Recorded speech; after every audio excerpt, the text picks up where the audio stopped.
ವಿಭಾಗ ಮಾಡಿ ವಿಭಜನೆ ಮಾಡಿ ಇದು ಹಿಂದೂಸ್ತಾನ ಅದು ಪಾಕಿಸ್ತಾನ ಅಂತ ಹೇಳಿ ವಿಂಗಡಣೆ ಮಾಡಿದ್ದಾದಮೇಲೆ ನಾವೆಲ್ಲ ಆ ಸಂದರ್ಭದಲ್ಲಿ ನಮ್ಗೆ ಸ್ವತಂತ್ರ ಬಂದಂಥ ಸಂದರ್ಭದಲ್ಲಿ ಅಲ್ಲಿರ್ತಕ್ಕಂಥ ರೈತರು, ಅಲ್ಲಿರ್ತಕ್ಕಂಥ ನಾಗರಿಕರು, ಇಲ್ಲಿರ್ತಕ್ಕಂಥ ನಾಗರಿಕರು ಇಬ್ಬರೂ ಮನೆ ಮಠ ಪ್ರತಿಯೊಂದನ್ನು ಬಿಟ್ಟು ಇಲ್ಲಿಂದ ಅಲ್ಲೋಗ್ಬೇಕು, ಅಲ್ಲಿದ್ದವರು ಎಲ್ಲ ಬಿಟ್ಟು ಇಲ್ಲಿ ಬರಬೇಕು. ಆ ಸಂದರ್ಭದಲ್ಲಿ ಪಾಕಿಸ್ತಾನ ಭಾಗದಲ್ಲಿರ್ತಕ್ಕಂಥ 23% ಏನು ಹಿಂದೂಗಳಿದ್ರು ಅವ್ರನ್ನ ಜಿನ್ನವರು ನಾವು ನೋಡ್ಕೊಂತೀರಿ ಚೆನ್ನಾಗಿ ಅಂತ ಹೇಳಿದರು. ನಮ್ಮ ಭಾಗದಲ್ಲಿದ್ದಂಥವ್ರನ್ನ ನಮ್ಮ ಹಿರಿಯರೆಲ್ಲ ಸೇರ್ಕೊಂಡು ನಾವು ಚೆನ್ನಾಗಿ ನೋಡ್ಕೊಂತೀರಿ ಅಂತ ಹೇಳಿದರು. ಚೆನ್ನಾಗಿ ನೋಡ್ಕೊಂತೀನಿ ಅಂತ ಹೇಳಿ ಅವತ್ತಿಂದ ಚೆನ್ನಾಗಿ ನೋಡ್ಕೊಂಡಿದ್ರಿಂದ ಇವತ್ತು 22-23% ಜನ ಇವತ್ತು ಮುಸಲ್ಮಾನರು ನಮ್ಮ ಜೊತೆಯಲ್ಲಿ, ನಮ್ಮ ಅಣ್ತಮ್ಮಂದ ರೀತಿಯಲ್ಲಿ ನಾವು ಈ ದೇಶದಲ್ಲಿ ಇದ್ದೀರಿ.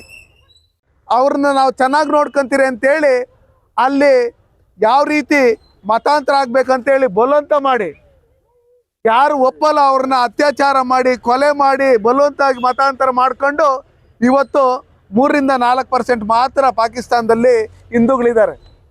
ಆದರೆ ನಾವು ಇಲ್ಲಿ ದೇಶದಲ್ಲಿರ್ತಕ್ಕಂಥ ಪ್ರತಿಯೊಬ್ಬರಿಗೂ ನಾವೆಲ್ಲ ಒಂದು ಅನ್ನೋ ಲೆಕ್ಕಾಚಾರದಲ್ಲಿದ್ದರೆ ಅಲ್ಲಿ ಯಾವ ರೀತಿ ಇದುವರೆಗೂ ಮಾಡ್ತಾ ಇದ್ದಾರೆ.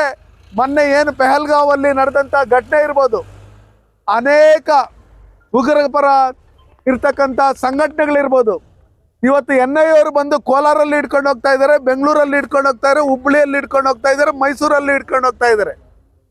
ನಾವೆಲ್ಲ ಒಟ್ಟಿಗೆ ಅಣ್ತಮ್ಮಂದ ರೀತಿಯಲ್ಲಿ ನಾವಿರಬೇಕಾದ್ರೆ ಅವರು ನಮ್ಗೆ ಇದು ಬೇಕು ಅನ್ನೋ ಲೆಕ್ಕಾಚಾರದಲ್ಲಿ ಅವ್ರು ಯಾವ ರೀತಿ ಉಗ್ರವಾದಕ್ಕೆ ಪ್ರಚೋದನೆ ಕೊಡ್ತಾ ಇದ್ರು. ಇದನ್ನೆಲ್ಲ ನೋಡಿದಂಥ ನಾವು ಭಾರತೀಯರು ನಾವೆಲ್ಲ ಒಗ್ಗಟ್ಟಾಗಿ ಭಾರತಾಂಬೆಯ ಮಕ್ಕಳು, ನಾವು ಈ ದೇಶದಲ್ಲಿರ್ತಕ್ಕಂಥ ಪ್ರತಿಯೊಬ್ಬರೂ ಈ ಭಾರತಾಂಬೆಯ ಮಕ್ಕಳು ಈ ದೇಶದ ನೆಲ ಜಲ ಪ್ರತಿಯೊಂದನ್ನು ಅನುಭವಿಸಿ, ಎಲ್ಲದನ್ನು ಅನುಭವಿಸಿ ಪಾಕಿಸ್ತಾನಿ ಏಜೆಂಟ್ಗಳಾಗಿ ಯಾರು ಇರ್ಕೂಡ್ದು, ಈ ಭಾರತ ಮಕ್ಕಳಾಗಿರ್ಬೇಕು ಅಂತ ಹೇಳಿ ಇವತ್ತು ಪ್ರತಿಯೊಂದು ಮನೆಯಲ್ಲೂ ತಿರಂಗ ಆರಿಸೋದ್ರ ಮುಖಾಂತರ ನಾವೆಲ್ಲ ಒಂದು ಅಂತೇಳಿ ಸಾರಬೇಕು.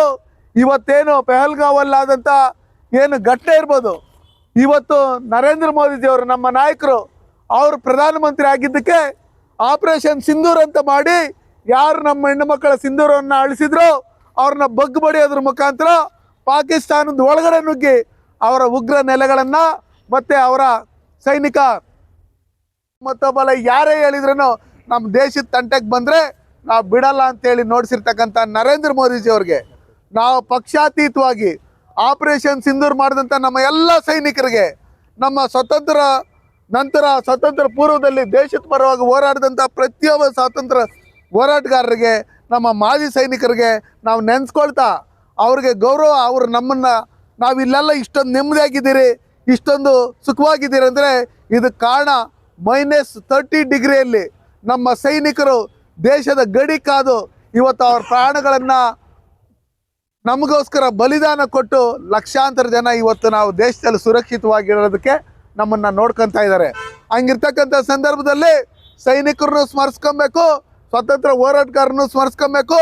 ನರೇಂದ್ರ ಮೋದಿಜಿ ಅಂತ ನಾಯಕರಿಗೆ ನಾವು ಬೆಂಬಲವನ್ನು ಕೊಡ್ತಾ ಅವ್ರ ಜೊತೆಲಿ ನಾವು ಕೈ ಜೋಡಿಸ್ತಾ ನಾವೆಲ್ಲ ಒಂದು, ನಾವೆಲ್ಲ ಹಿಂದೂ ಅನ್ನೋ ಲೆಕ್ಕಾಚಾರದಲ್ಲಿ ಈ ದೇಶದಲ್ಲಿರ್ತಕ್ಕಂಥ ಪ್ರತಿಯೊಂದು ಯಾರು ನಮ್ಮಲ್ಲಿ ಮುಸ್ಲ್ಮಾನ್ ಬಾಂಧವರು ಇರ್ಬೋದು, ಅವರೇನು ದುಬೈಯಿಂದ ಬಂದವರೆಲ್ಲ ಇಲ್ಲಿರ್ತಕ್ಕಂಥವ್ರೆ, ನಾವೆಲ್ಲ ಒಟ್ಟಿಗೆ ಇದ್ದಂಥವ್ರು. ಅದೇ ರೀತಿಯಲ್ಲಿ ಚುನಾವಣೆ ಬಂದಂಥ ಸಂದರ್ಭದಲ್ಲಿ ಚುನಾವಣೆಗೋಸ್ಕರ ಕೆಲವು ಪಕ್ಷದವರು ಯಾವ ರೀತಿ ನಮ್ಮನ್ನು ಡಿವೈಡ್ ಆ್ಯಂಡ್ ರೂಲ್ಸ್ ಪಾಲಿಸಿ ಮಾಡ್ತಾರೆ ಅದನ್ನೆಲ್ಲ ತಿಳ್ಕೊಂಡು ನಾವೆಲ್ಲ ಒಗ್ಗಟ್ಟಿದ್ರೆ ಮಾತ್ರನೇ ನಾವು ಡೆವಲಪ್ಮೆಂಟ್ ಆಗೋಕ್ಕೆ ಸಾಧ್ಯ. ಈ ದೇಶದಲ್ಲಿ ಏನೇನು ಸವಲತ್ತುಗಳು ಸಿಗ್ತಾ ಇದೆ, ಪಾಕಿಸ್ತಾನದಲ್ಲಿ ಕತ್ತೆಗಳು ಮಾರ್ಕೊಂಡು ಜೀವನ ಮಾಡ್ತಾ ಇದ್ದಾರೆ ಆ ದೇಶದ ಪ್ರಧಾನಮಂತ್ರಿಗಳು. ಬೇರೆ ಬೇರೆ ದೇಶದಲ್ಲಿ ಹೋಗಿ ಭಿಕ್ಷೆ ಬೇಡ್ತಾ ಇದ್ದಾರೆ, ನಮ್ಗೆ ಗೋಧಿ ಇಲ್ಲ, ನಮ್ಗೆ ಅಕ್ಕಿ ಇಲ್ಲ, ನಮ್ಗೆ ಅದಿಲ್ಲ ಇದಿಲ್ಲ ಅಂತೇಳಿ.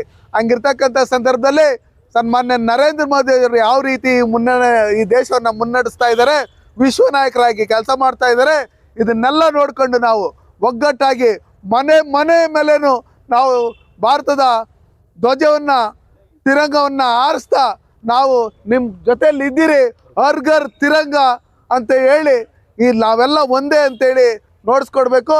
ಆ ನಿಟ್ಟಿನಲ್ಲಿ ನಮ್ಮ ಮಕ್ಕಳಿಗೆ, ಮುಂಬರುವ ಮಕ್ಕಳಿಗೆ ದೇಶ ಪ್ರೇಮ ಅನ್ನೋದು ಅವ್ರ ಬ್ಲಡ್ಡಲ್ಲಿ ಬರಬೇಕು, ಆ ರೀತಿಯಲ್ಲಿ ನಾವು ನೋಡ್ಕೊಬೇಕು ಅಂತ ಹೇಳಿ ಇವತ್ತೇನು ಹರ್ ತಿರಂಗ ಯಾತ್ರೆ ಮಾಡಿದಂಥ ಇದಕ್ಕೆ ಪ್ರತ್ಯಕ್ಷವಾಗಿ ಪರೋಕ್ಷವಾಗಿ ಸಹಕರಿಸಿದಂಥ ಎಲ್ಲರಿಗೂ ನಾನು ಧನ್ಯವಾದಗಳನ್ನು ಹೇಳ್ತಾ ನನ್ನ 4 ಮಾತುಗಳನ್ನು ಮುಗಿಸ್ತಾ ಇದ್ದೀನಿ. ಜೈ ಹಿಂದ್, ಜೈ ಭಾರತ್.